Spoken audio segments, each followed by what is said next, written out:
Who's going to win the competition for that final spot in the bullpen? That's coming up on this episode of Bleav in Mariners.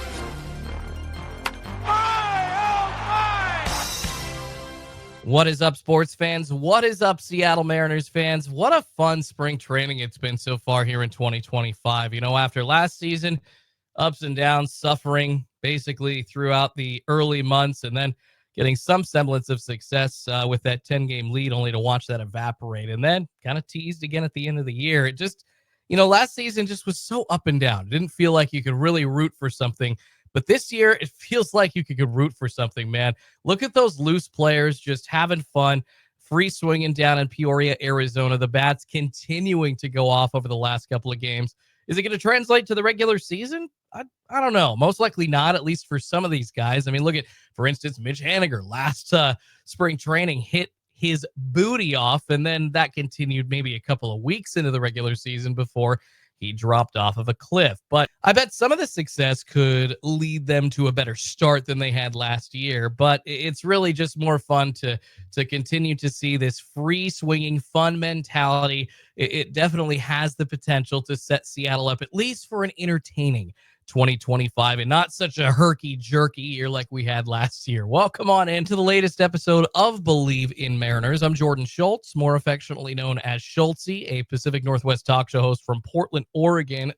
Been mentioning this the last few podcast episodes. We're running a giveaway here on Bleav in Mariners. Want to hit 100 subscribers on YouTube and 100 five-star ratings on Apple Podcasts.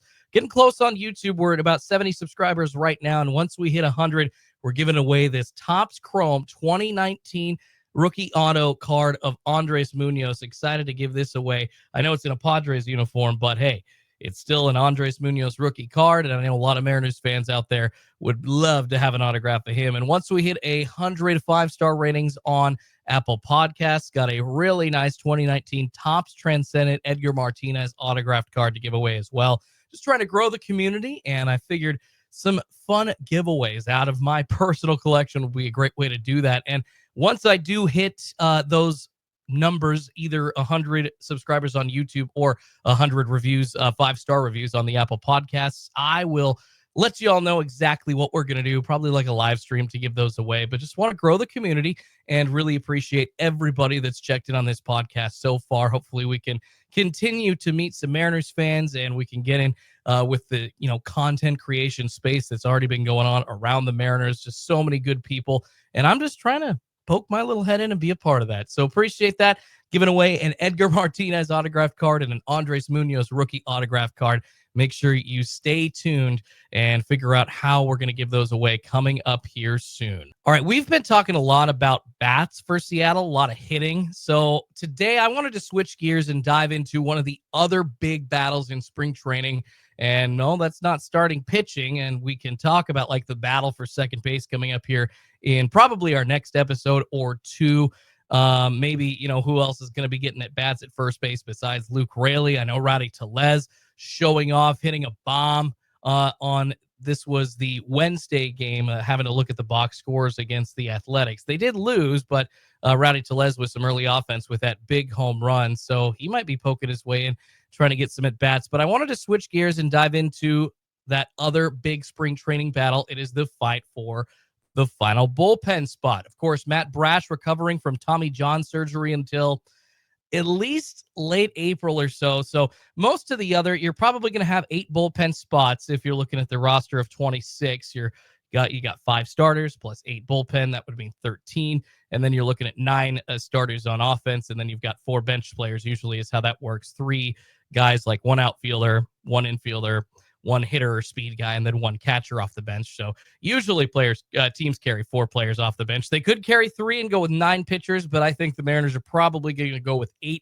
guys out of the bullpen. And 1 through 7, pretty much spoken for, and we'll talk about that here in a second. But, with Matt Brash down, it leaves at least a temporary opening in that bullpen in that 8th spot. And let me tell you, there are a lot of guys that are in this competition. It is a fierce competition in spring training 2025 for the Mariners. We got a huge mix of young flamethrowers, got some intriguing veteran names that y'all remember from baseball past and a couple of prospects in there as well who could force their way into the conversation. And this does matter. It really is important to look at this final bullpen spot. Of course, the Mariners have had such a great bullpen in the last few years. It's been one of the keys to the way that their team works, the way that their team gets wins. They've been so mediocre in offense at times that they've had to lean on that super strong pitching staff, starters and relievers alike. And yeah, you can say, relievers at a couple of different times last season gave up. Some of those games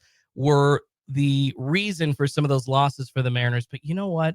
Those hitters put a lot of pressure on those relievers. So I don't mind seeing the cracks kind of coming through sometimes on the pitching side for the Mariners. It's going to happen.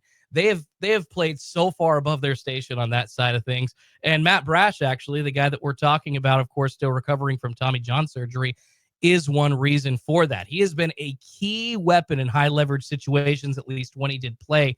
Not in 2024. He spent all season recovering from that Tommy John last year. But back in 2023, man, that slider that he's got, that fastball that can touch 100 at times. He led all of baseball in 2023 with 78 appearances out of the bullpen. And his first full year of being a reliever was that year, actually. He had been tried out as a starter before, but a 3.06 ERA, 1.33 whip, and a 242 opposing batting average.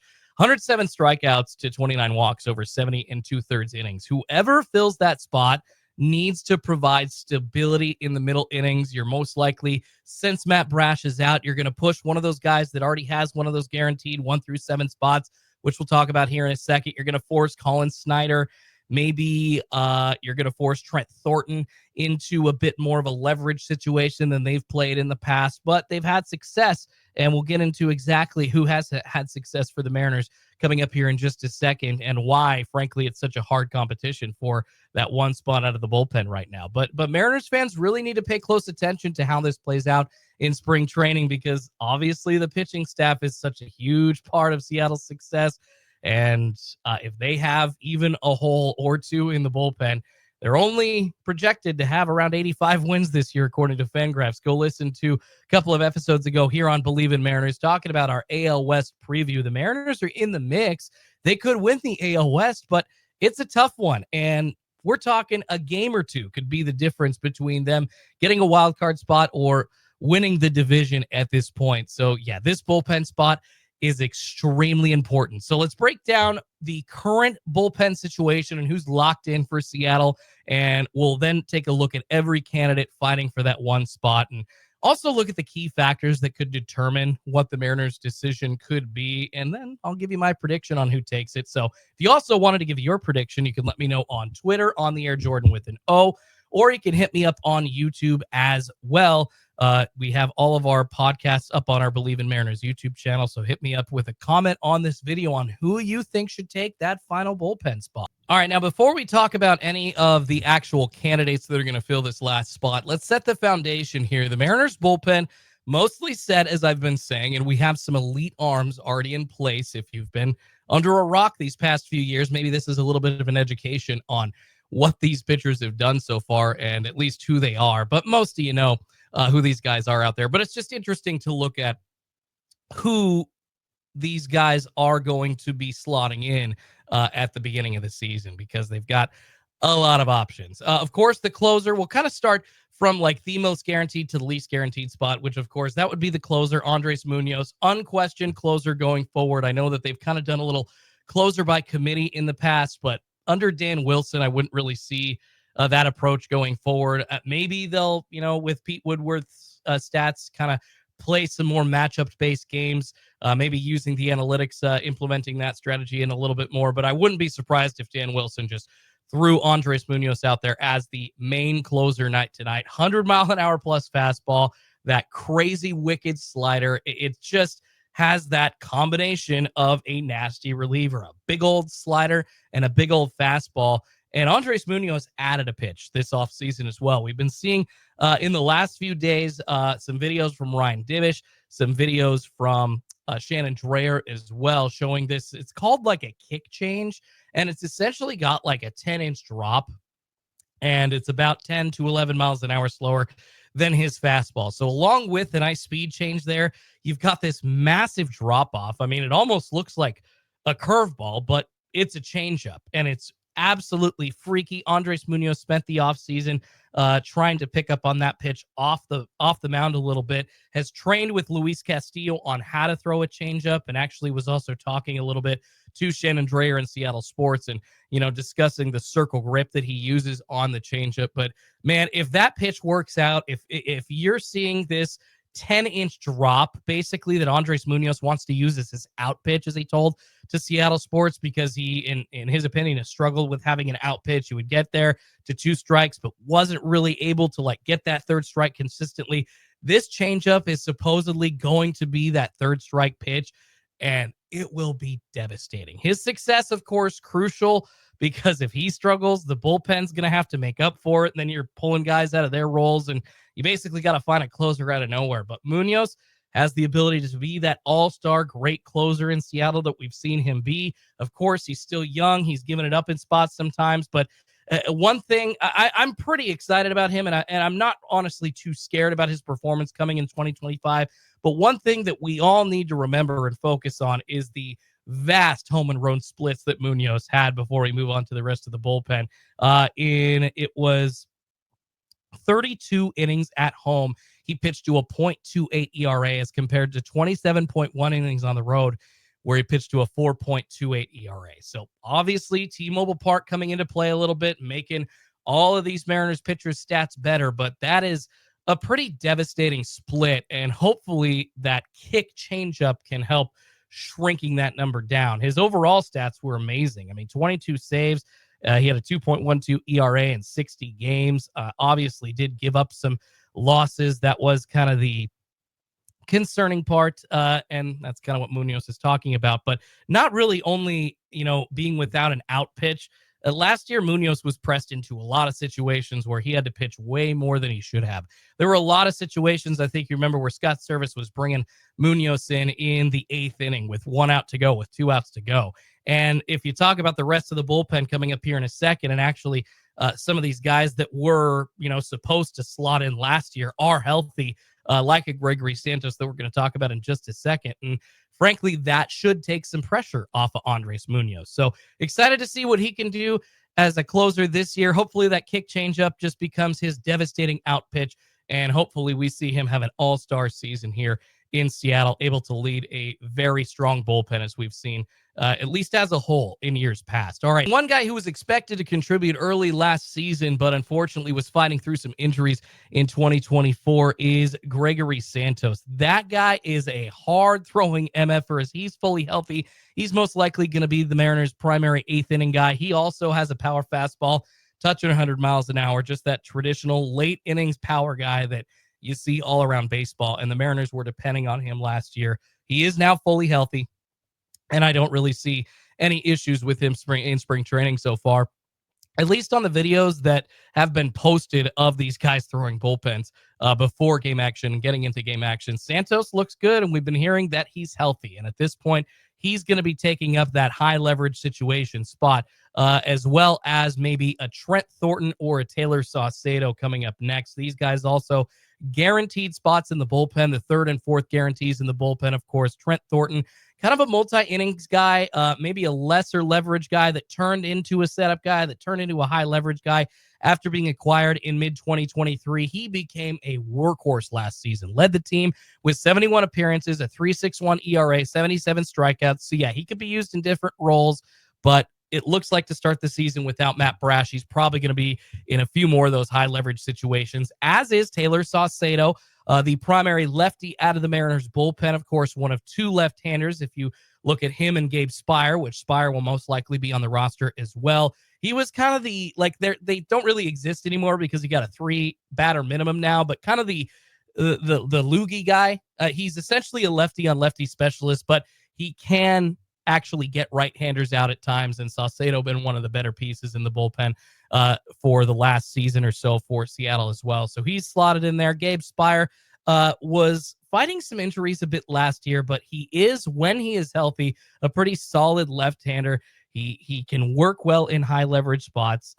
Hopefully he doesn't struggle like he did at times last year, but there was a couple of things I saw, an article, I think it was from the Seattle Times, talking about the offseason and him tinkering with things a little bit and trying to get back to that 2023 form that he had, where he had a 3.79 ERA and almost 70 appearances for Seattle. But yeah, 5.7 ERA, fighting injury. That's obviously an off year for Spire, but he's essentially the second lefty option and most likely going to be in those mid-inning situations. It's going to be like an off day for Thornton or Santos or Saucedo if Gabe Spire is in those late inning high leverage situations.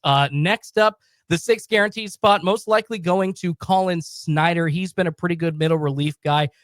He actually was in some high leverage situations at times as well last year for the Mariners.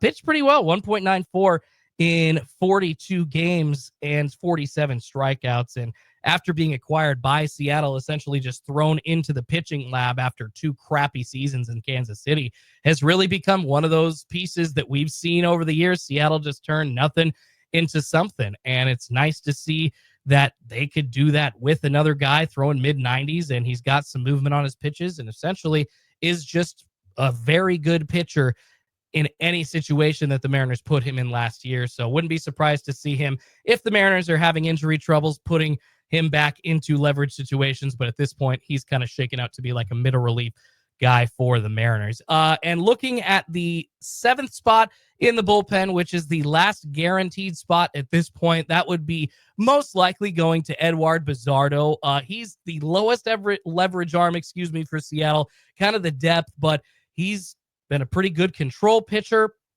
I know that his stats haven't necessarily been great at times, but he's also been up and down in the minors, kind of tinkering with his grips a little bit. I know that Seattle likes the way that he's throwing. I heard Justin Hollander, general manager for Seattle, talking about that they like what Bizardo brings to the table. He did pitch to a 4.88 ERA last season and wasn't necessarily great in situations, but they do like him. He's a hard thrower, and Bizardo is somebody that they seem to want to lean on in this bullpen, so I wouldn't be surprised if he gets that second to last guaranteed spot. And then, of course, if he is healthy, I think we can, but we just don't know for sure yet. I actually read an article saying that on Seattle Sports that Troy Taylor's return was most likely going to be at like some point in early April. They just don't know, but he could still be ready for opening day. They just don't know. But if he is healthy, Troy Taylor will absolutely be the eighth bullpen guy for Seattle. But that's, once again, if he's healthy. So wouldn't be surprised if there's a question there about Bizardo and Troy Taylor is healthy, if there still could be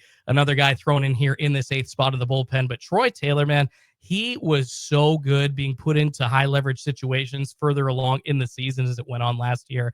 I thought that he was very poised, a 3.72 ERA, 4.36 FIP, a 1.138 WHIP, and 25 strikeouts in just 19 1/3. And yeah, they put him into higher leverage situations as the year went along. And if he's healthy, he has taken that final spot in the bullpen. No ifs, ands, or buts. But if he is not, that leaves one spot open, a temporary one until Matt Brash comes back, but still an important one. So who's in the running? Let's quickly go through these candidates. We got a mix of guys on the 40-man roster and non-roster invitees. A lot of good talent amongst these names. Some bring heat, some bring experience, some are just wild cards. All right, let's quickly take a look at the candidates that are already on the 40-man roster. An interesting one that I've kind of been waiting to see what the Mariners do with the last couple of years since they acquired him from Arizona. Carlos Vargas, he's a young triple-digit fastball guy. Unfortunately, just can't command the freaking ball. Yeah, has that dominant stuff, of course, with that high-powered fastball, but he needs to prove that he can throw strikes as well. Another intriguing candidate, somebody that was on Seattle's roster last year in the majors a bit, Cody Bolton. Shown some flashes in the minors, but he's got to be able to consistently handle MLB hitters. Was sent up and down a little bit, but he did look okay at times for Seattle last year. One other familiar name here, actually a couple, Jackson Kowar. He's actually not going to be back until like late May from Tommy John surgery, so most likely not going to be in the conversation, unfortunately. Jonathan Diaz taken off the 40-man roster after making a spot start for Seattle last year. He's got experience as a reliever, as a starter. He's a lefty. So, Seattle always has room for those left-handed depth pitchers on their roster, even if they're not on the 40. They're definitely important to Seattle overall as an organization, especially with the way they get guys in that pitching lab. A couple of newer names here. We got Blas Castano, a sinker ball pitcher. The Mariners added him to the 40-man roster back in November of this last offseason, but he's a sinker ball guy is what I'm looking at as far as his scouting report goes. More of a ground ball specialist, doesn't really have velocity, but offers some control. Kind of sounds like what the Mariners had in Penn Murphy a little bit. If you remember him, like what was his like fastest pitch, like maybe 90 miles an hour for the fastball, but the bend on his slider, and then obviously he could, change speeds well enough to have that changeup just give hitters a different look. And hey, Penn Murphy had success with Seattle after he was called up, I think, a month into the season in 2022 or something like that. So definitely Castano, a name to keep taking a look at. One that I'm pretty high on, Hagen Danner. He was claimed off of the waivers from the Toronto Blue Jays this last offseason. He's a converted catcher, but he can throw like a 98, 99 mile an hour fastball. Had a bit of an injury problem trying to pitch in his MLB debut. So the Mariners trying to keep him healthy, but that raw talent is something that I always love to latch onto. And I know that it doesn't necessarily translate to like talent on the field, but the Mariners have turned a teacher in Steve Delabar and a bartender in Tom Wilhelmsen into pitchers in Major League Baseball. So why not Hagen Danner? Why not a catcher being a very intriguing bullpen weapon for the Mariners going forward? And then just a couple other names, probably not going to get the spot, but like a Junior Marte, a hard thrower, still has command issues though, but definitely in the mix during this offseason. He's got some previous MLB experience. And then Will Klein, big old guy, 6'5", got a big old presence on the mound, obviously, and a big fastball, a decent minor league record as well. Some non-roster invitees, and one in particular that I think has a lot of Mariners fans wondering if they're going to see him in a Major League uniform that's this year, and that is Shintaro Fujinami. He's a former top Japanese pitcher, has struggled with consistency in Major League Baseball, but the Mariners got him on a minor league deal just before spring training started. He's a high 90s guy with his fastball, but he cannot control the ball to save his life. Now, if he can, he's a dominant pitcher. And if Seattle can get him to control, they can put him in their lab and work something out. Absolutely, the Mariners are going to have another, even if it's just their eighth bullpen guy, another dominant, high-powered arm out of their bullpen, which you got 6 or 7 of those. Pretty hard. I don't care who you are. If you're the Dodgers, the Yankees, or whatever, to beat Seattle's star starting pitching staff with a pretty elite bullpen, in my opinion, if you got guys like that from 1 to 8. Other names on the non-roster invitee list that kind of stick out to me a little bit.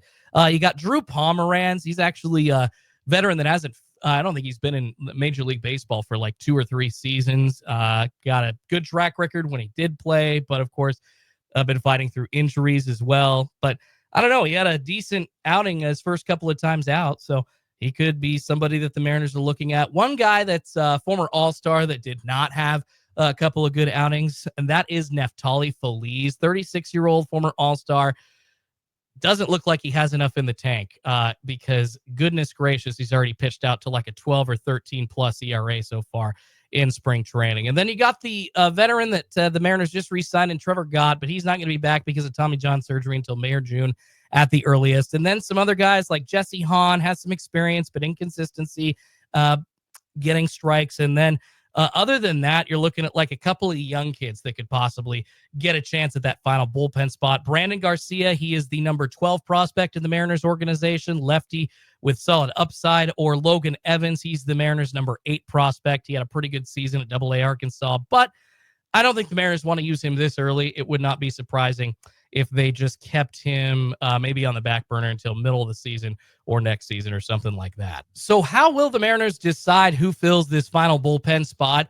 I mean, I think there's going to be a couple of key factors here. One, it's like they're going to look at, well, do we want velocity and strikeouts here? Do we want a power arm like Fujinami and Vargas or something like we go with like Troy Taylor once he's right back from injury? Or do they want to look more at like control and consistency, maybe a stable arm like we were talking about in a Blas Castano?